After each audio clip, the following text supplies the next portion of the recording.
Bem-vindo ao nosso canal Olinto e Rafaela Cicloturismo. Pessoal, hoje a gente vai falar sobre o medo. Animais peçonhentos, assaltos, tempestades.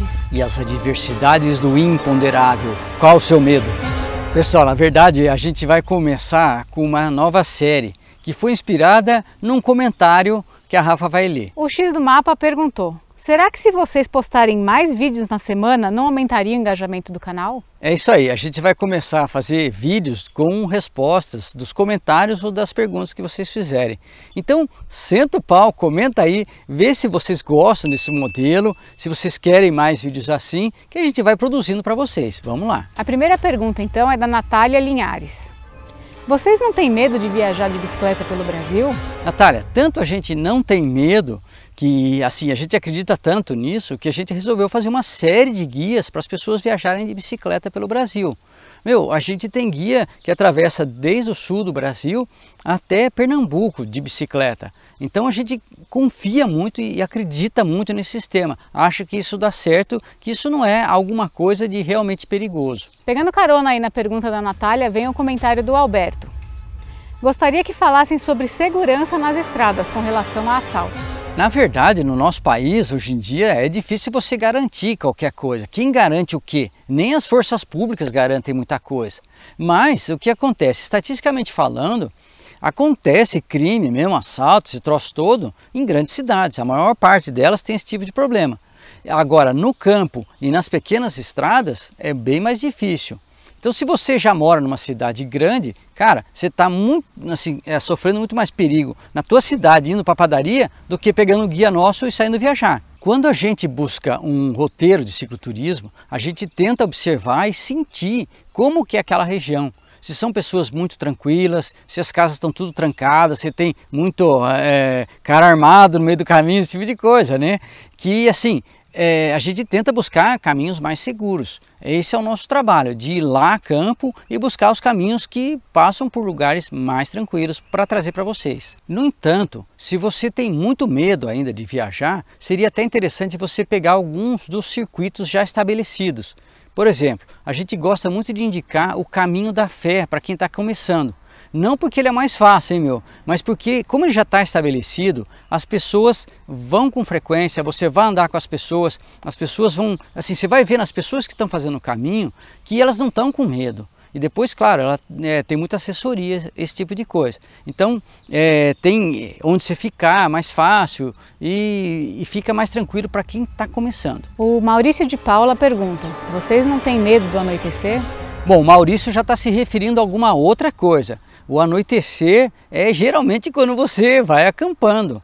Se você está dentro de uma pousada no anoitecer, acho que é tranquilo para qualquer um, né? Inclusive, a gente não costuma pedalar até a noite, porque a gente pode dizer que é medo mesmo de não achar um lugar, a gente não conhece a estrada. Mesmo tendo lanterna, é difícil de você enxergar. Só em caso de extrema emergência que a gente vai pedalar no anoitecer. Quem pensa em acampar, bom, já tem que ter algumas experiências a mais. Não é só a experiência de viajar de bicicleta, é a própria experiência de acampamento mesmo.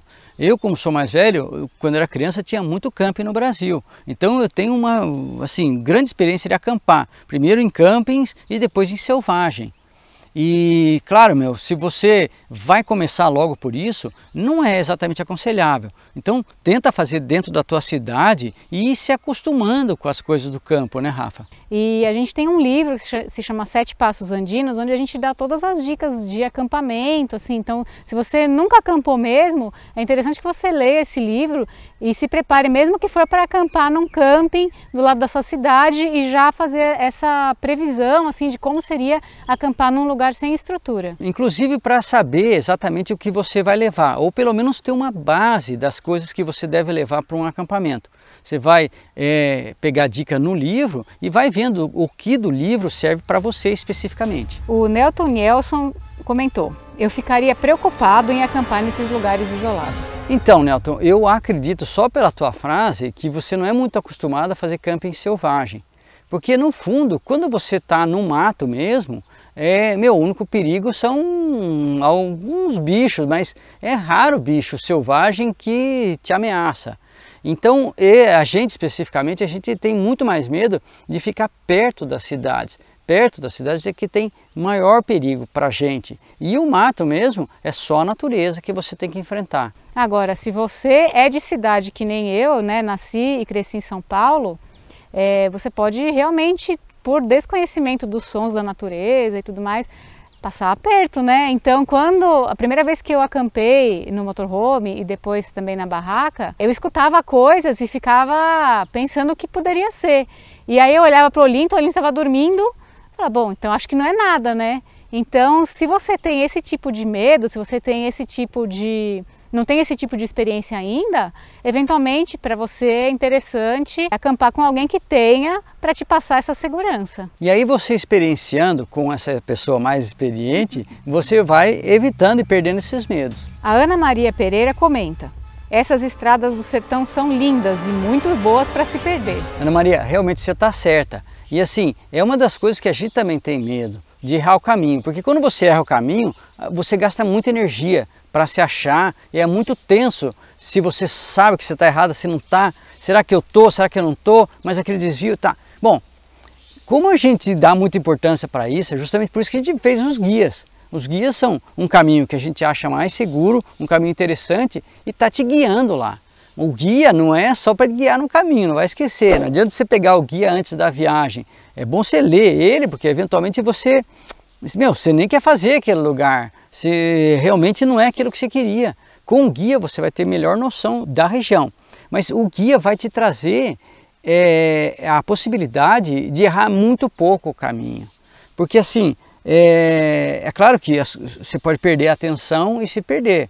Isso sempre pode acontecer. Aí a gente indica para você voltar até o ponto onde a planilha do guia é assim que você tem uma certeza. Aí tem tudo isso escrito lá no guia. Mas o nosso guia é feito para quem não tem nenhuma noção de geografia, nem de GPS, nem de georreferenciamento, você não precisa de bússola, nem de nada, velho. Só com o guia na mão, você só precisa ter direita e esquerda. É assim que funciona o guia todo. E o odômetro da bicicleta. Aí você tem a quilometragem e no cruzamento eu vou falar, tem esse cruzamento, nessa quilometragem você vai virar à direita ou à esquerda. E é só isso. E você vai atravessar desde o Rio Grande do Sul até Pernambuco. O Cristiano Campos perguntou: como vocês se protegem de animais do caminho, como cavalo e cachorro? Vai ser bem interessante, porque o sujeito já tem medo do cachorro. Aí aparece o cachorro, seja qual for, ele demonstra mais medo ainda. E o cachorro ele tem instinto de matilha, ele ataca em bando, ele vai rodeando você e tudo mais. E ele tem, claro, um instinto de proteção, ele está protegendo aquele local. E o dono dele é um macho alfa, né? Quem manda nele. E você não é, mas eventualmente você se impõe como da mesma espécie do dono. Você é um ser humano, o dono dele geralmente é um ser humano, né? Aí você eventualmente coloca, né, nessa mesma posição. Mas, a gente nunca teve acidente com cachorro de verdade, né? Eu cheguei a assustar uma vez com cachorro. Na Turquia tem cachorros muito grandes e muito violentos, mas a gente passou longe deles. Quando encontrou com um, era manso, era bem treinado, o dono estava perto.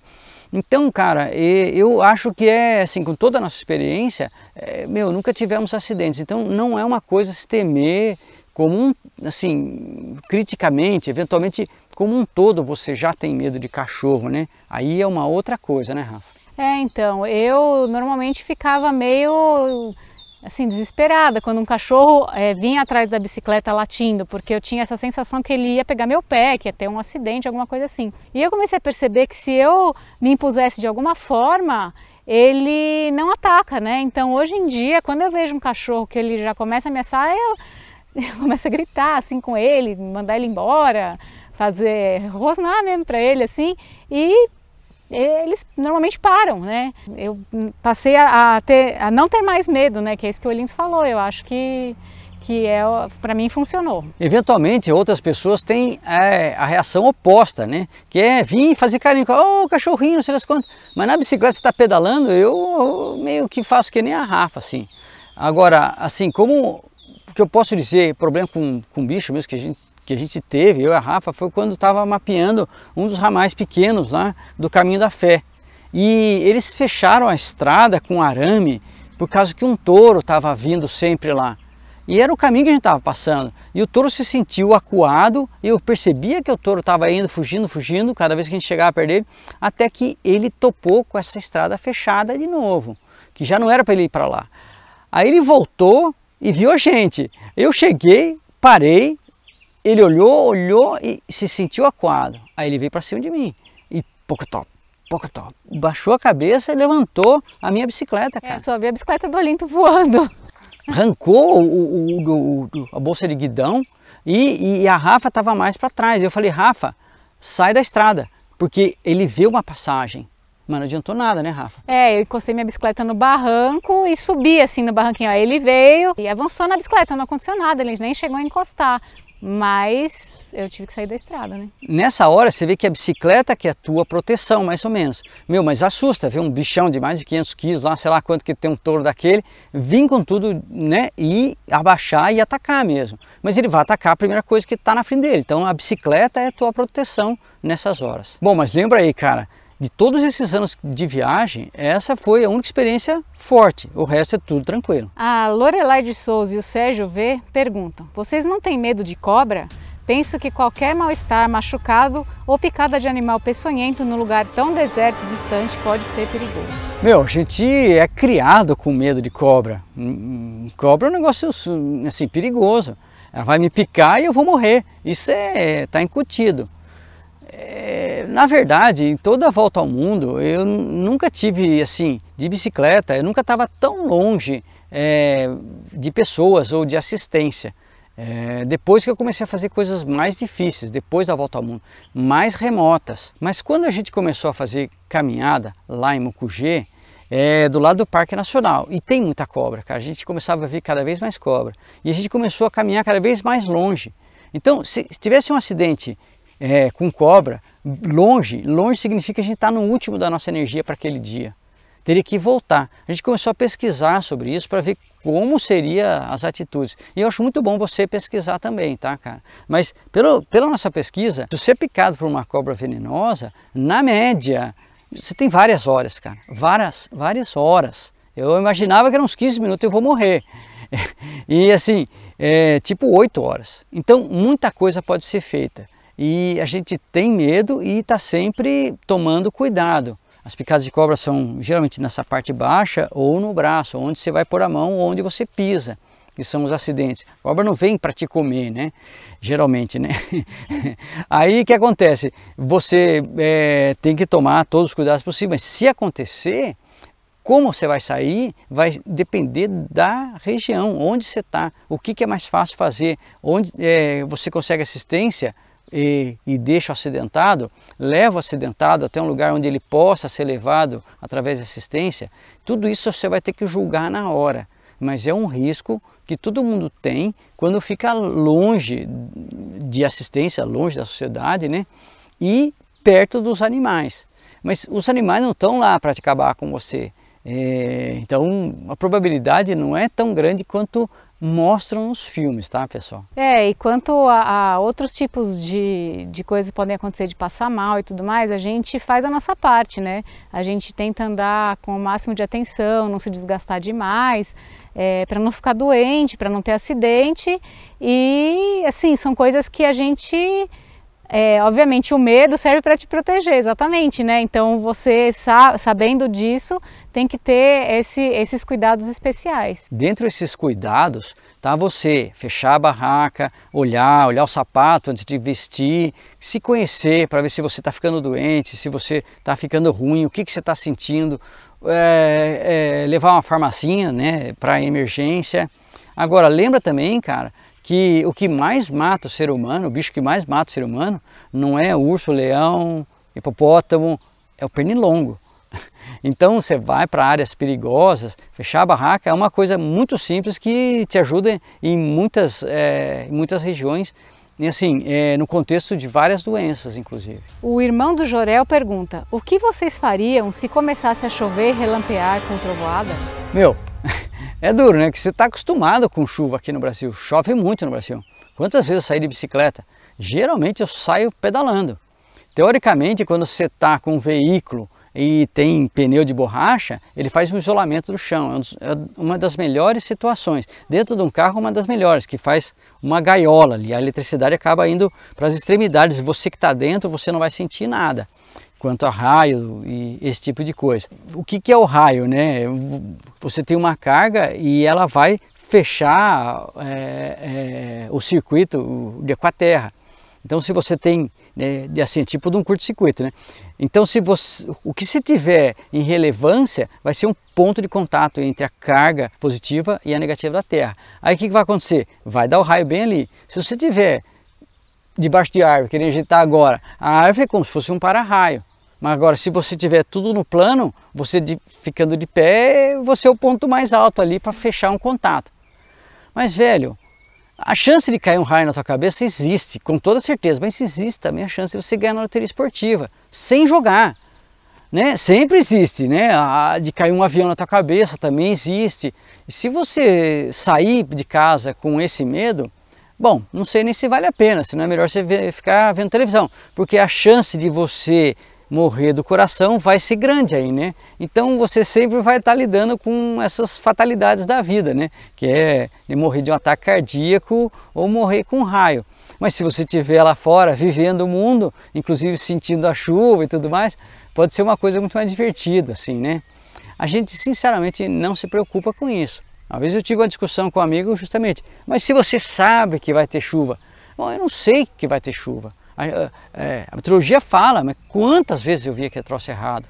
E mesmo assim, quantas vezes eu entrei em regiões desérticas que eu não tenho informação sobre aquela região, eu estou longe de qualquer internet, qualquer coisa que me dê alguma informação sobre a meteorologia, sobre qualquer, assim, de como vai ser o clima. E fui para o meio de um tufão, para o meio de uma tempestade. E daí? O que vai fazer? Pouco ou quase nada. Então eu assumo o risco, né? E assumo a aventura. E para falar a verdade, a gente acabou de vir de uma viagem que a gente estava exposto a esse tipo de coisa, porque lá nos Pirineus, no verão, tem muita tempestade, então todo dia vinha o pessoal, não, acho que hoje vai ter, acho que hoje não vai ter, e a gente não tinha para onde ir, a gente continuava caminhando e sabia que ia acampar aquele dia. Então é algo que a gente tem que realmente encarar como um imprevisto do caminho. Meu, olha, essa série tá bem legal. Fica ligado no canal que vai ser emocionante, inclusive vai passar imagens dessas orages que fala, né, que é aquelas tempestades. A Sayana Bike pergunta, como vocês lidam com as adversidades do imponderável? Meu, isso é forte, cara. Adversidades do imponderável, ou seja, é uma coisa que você não pensa, que não tem como pensar. E é uma adversidade, uma dificuldade que você nunca imaginou. É muito forte o que ela está falando. Bom, mas o Roberto Kodama fez um comentário que já começa a dar a resposta. As surpresas e imprevistos são sinônimo de emoção permanente. É isso mesmo, Roberto. Porque é o seguinte, aquilo que você planeja, aquilo que você sabe, aquilo que é ponderável para você naquele momento da tua vida, com a tua experiência, meu, beleza, tá tudo certo, só que você não passou do ponderável, você não passou do teu conhecimento. Quando você passa do conhecimento, começa a aventura, começa aquilo que você desconhece. E aí que é a grande emoção das coisas, não só como emoção, mas assim como aprendizado, como conhecimento. Então, por exemplo, essa longa duração da areia, nos vídeos que a gente colocou sobre o sertão, justamente quando eu estava chegando ou atravessando o Raso da Catarina. Meu, por mais que eu soubesse, eu estava super forte ali, eu já estava bem treinado, a gente já estava bastante acostumado. Então eu calculava assim, bom, quantos quilômetros eu faço por hora na bicicleta na areia? Depois que eu fiz a primeira hora, eu falei, bom, se tem 20 quilômetros, eu estou fazendo 3 por hora, 3,5 por hora, você faz um cálculo. E aí eu dividi isso em um dia muito duro e o resto para o outro dia, com a variante de que talvez fosse uma quilometragem, talvez fosse outra. Aí eu fui percebendo uma outra coisa que eu não estava no cálculo, porque assim, a gente pedala 4 horas, com toda certeza, sob qualquer circunstância. Agora, a gente não está treinado para empurrar uma bicicleta durante 4 horas, porque você vai torcendo o teu corpo, é um exercício que você não faz, você vai torcendo o teu pé, porque a duna é tudo assim, né, onde tem as marcas de carro. Aí o que acontece? O teu pé começa a ficar torto, aí começa a doer teu joelho, começa a doer tuas costas, coisas que você não está treinado, que não é o teu costume.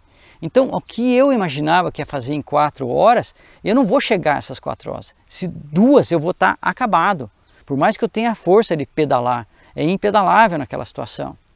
Felizmente, né, Rafa, não foi tanto assim, foi bem dentro daquilo que a gente planejou e acaba que a gente chegou, já foi bem recebido e tudo mais, que vale a pena até ver de novo aquele vídeo que a gente chega na aldeia. E justamente é esse espírito de aventura que alimenta a gente, que impulsiona a gente a continuar viajando, tanto para conhecer culturas novas, lugares novos, colocar o teu corpo à prova em situações adversas diferentes. E o nosso trabalho é justamente fazer com que você tenha mais facilidade para vencer esses desconhecimentos, chegar naquilo que é aventura para você. A gente tenta com o guia facilitar esse caminho. E se você tem mais algum medo que a gente não comentou aqui nesse vídeo, a gente pede para você deixar aqui nos comentários, curtir esse vídeo, convidar os amigos para assistir, se inscrever no canal. E a gente sempre agradece os membros que estão no Apoia-se no Seja Membro, quem compra os livros e fotografias, que estão permitindo que a gente possa levar esse conteúdo adiante e fazer o nosso canal crescer cada vez mais no caminho do cicloturismo e da aventura. Tchau!